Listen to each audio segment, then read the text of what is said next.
मोदी जी के भक्त जिन्होंने कई उनके गीत, उनके प्यार में, उनकी मोहब्बत में, उनका समर्पण में, क्योंकि जैसा इन्होंने बताया है, जैसा इनका मैंने मंदिर देखा है जहां भगवान की मूर्तियां पड़ी हैं, वहीं पे माननीय मोदी जी, प्रधानमंत्री जी की भी तस्वीर पड़ी है।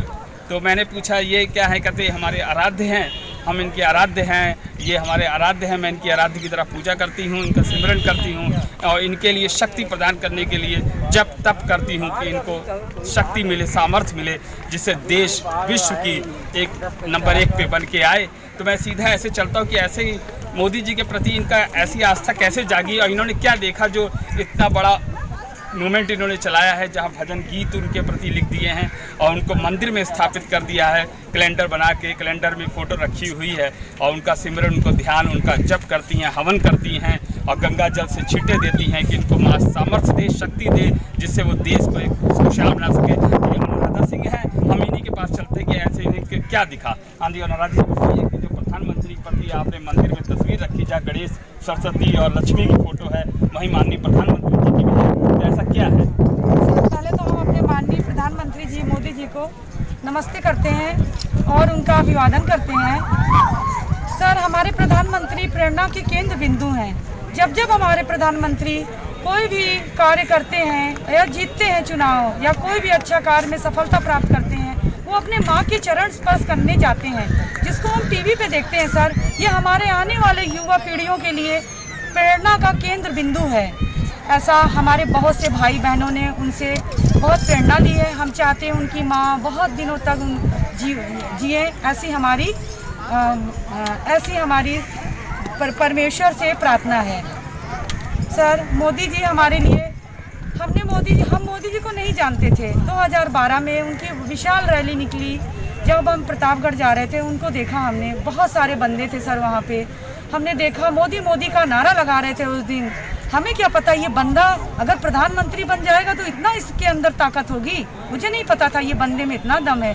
अंतरात्मा से मेरी आवाज़ आई, वाकई क्या बंदा है, अगर प्राइम मिनिस्टर बनता है तो क्या बात होती है। सर, इस समय कोविड का समय चल रहा है, हमारे प्राइम मिनिस्टर ने, मोदी जी ने बखूबी हिम्मत दिखाई और आराम से जनता कर्फ्यू 22 तारीख को जनता कर्फ्यू के लिए संबोधन किया, 19 तारीख को, और जनता कर्फ्यू लगाया गया। उसी दरमियान उन्होंने ताली और थाली से और जिसके पास जो था ठपली के माध्यम से शाम को आरती या वंदना हमारे पुलिसकर्मी और डॉक्टरों के प्रति पूजा पाठ की ये दिनचर्या की देख रहे हैं, उसके बारे में आप क्या कहना चाहते हैं?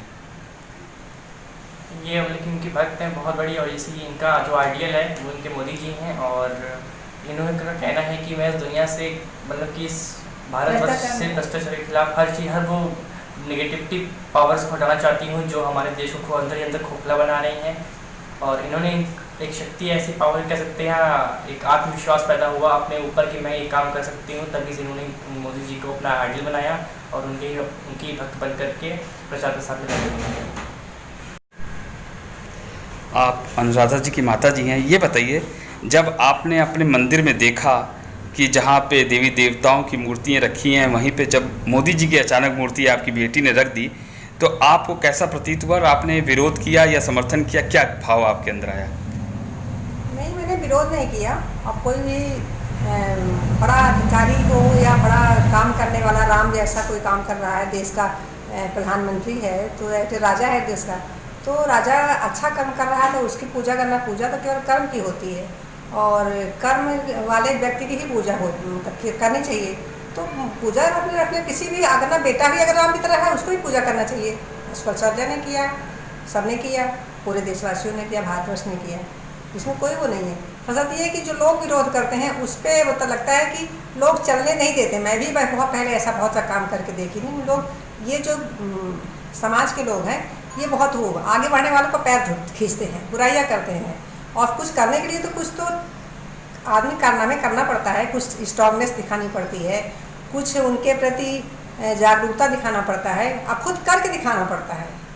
तो करके दिखाने के लिए तो आदमी को सतर्क रहना पड़ता है और उसके लिए लोग पीछा करते हैं, बुरी बातें करते हैं, तो थोड़ा सा लगता है कि समाज किसी को बढ़ने नहीं देना चाहता है।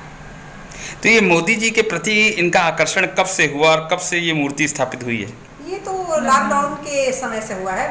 22 मैं दिल्ली गई थी, दिल्ली से मैं मार्च में 14 मार्च को आई। उसके बाद फिर मेरी बेटी थी, उसको वहाँ से छोड़कर मैं आई, फिर मैं गाँव चली गई और उसी के बाद मैं अकेले पड़ी। तो उनको कुछ हो लॉकडाउन का उनको मतलब शक्ति मिली, लॉकडाउन से उन्होंने अपना शुरू किया। तो लोग इनको पागल घोषित कर दिए कि ये पागल हो गई हैं। तो मुझे लगता है कि अधिक जो बोलने वाला होता है उसको लोग पागल ही कहते हैं। तो पागलपन तो मतलब कोई दीवानगी पागलपन तो माना कहता है, चाहे मीरा हो चाहे कोई भी हो, तो सही है।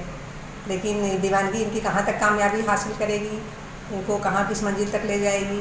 कर्मठ तो महिला है ये बचपन से ही, और ऑलराउंडर हैं हर। तो ये बताइए कि क्या नाम है, जब इन्होंने मोदी जी की मूर्ति रखी और आप भी वहीं पे पूजा अर्चना करती हैं? हाँ, मैं भी करती हूँ। तो क्या हुआ, किसी भी नमन करना, किसी भी श्रेष्ठ व्यक्ति को नमन करना बुरी बात नहीं है, और उनके आदर्शों में चलना तो चाहिए ही।